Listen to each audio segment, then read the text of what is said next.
Hello, DevALMO here, owner of the MUI side of the channel. Please leave a like, comment and subscribe, and let's learn about Material UI.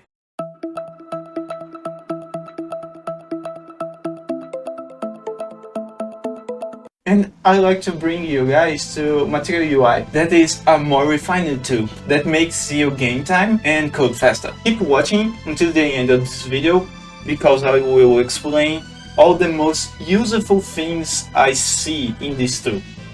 Here we are at the official website. I'll leave a link below. We can install through this code. You can use through npm or yarn. In my case, I use yarn. So I'm gonna copy that, and this code will take to our React project. At our project folder, we are gonna paste the code.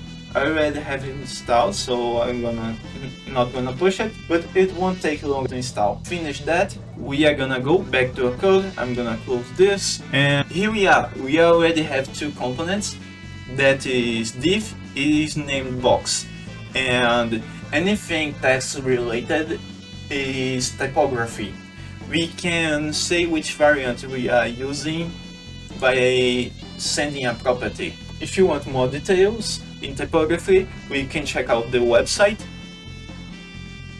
And here we are gonna see all the props it can receive, and right here is all the variants, all that it can be. We already have components, like in style components. The difference is the Material UI has the components already made, so we can save time and see what's going on when we are in a later stage in the project. Like if you are using a div and you are naming style components, this could be named title, dog, or potato, or anything you want. So when you are doing, you know exactly what it is, but when you have some time, especially if you are, and always use it instead of style. Let's talk about colors now, shall we? Here we have a lot of configuration. The way I like to use it is with media query, as I can say, for example, that our mobile will start below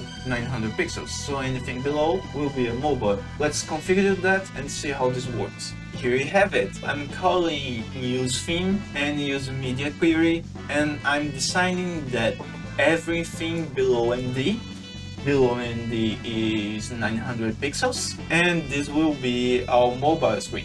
In here I am saying that this purple box will only be displayed if we are on the mobile. If yes, it will say what is in these brackets and it will run. If we are not in a mobile screen, then we are doing nothing. Let's see this running. We are gonna go to our inspect, open our toggle device toolbar, and here we have a responsive screen. Notice that we are above 900 and the purple box cannot be displayed in the screen. So only if we are below 900. This is how we can use breakpoints and media queries in Material UI. Global styles, let's see how we can do it. First, let's create a file. I'm calling the file styles global. This will be a component, and we are calling global styles right here from Material UI. We are using it, we are calling styles, and inside of here we are adding our global CSS. I'm saying that all text by default should have a red color of 900. To see this file working, we are gonna need to call it, and we are calling it in index. So we are importing and using the component, and we can check out it already working. If you like my content, show your support, like, comment and subscribe. Add me in social media, the links to it are available in the description. The code we just did will be in the comments. I'll see you guys in the next video, bye bye!